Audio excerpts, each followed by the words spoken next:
again, TipsNNTricks. Again, we're going to show you installation of a corner cabinet.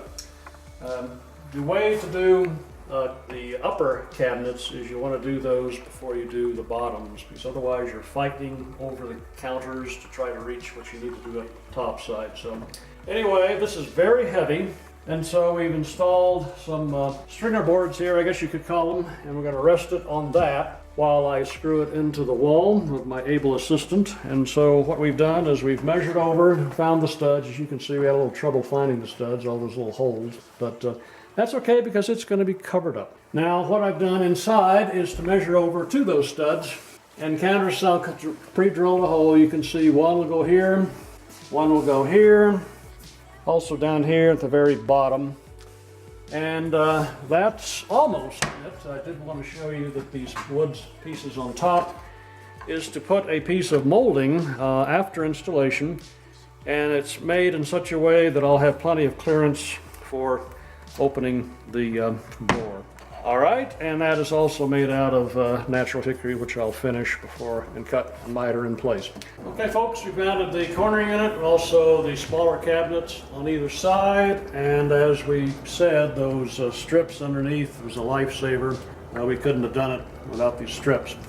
What will happen here, we'll have a 24-inch wide, 2 stackable units, microwave below and a small cabinet above. And we're going to move the refrigerator out of the way, and then there's a unit that goes above the refrigerator.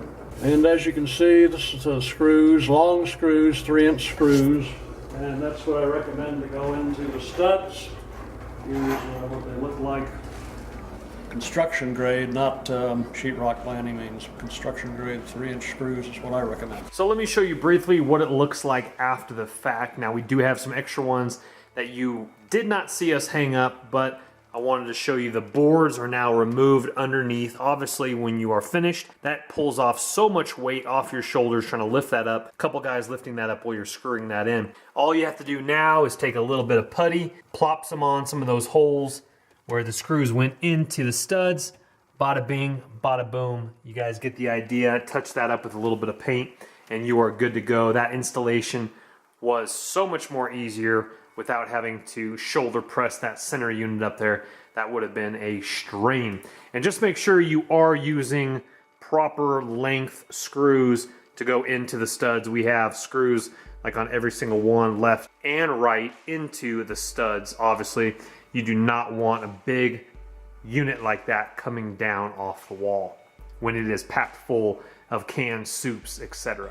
Guys, links will be below for tools and screws and all that fun stuff. I hope you enjoyed the video. Subscribe because we're doing a lot of projects in this house and we are showing you all kinds. We got a pantry video coming if it's not already up there.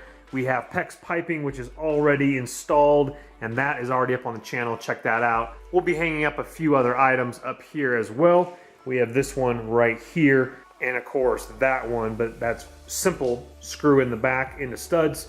Bada bing, bada boom. And so check out those links, and we'll see you guys on the next video.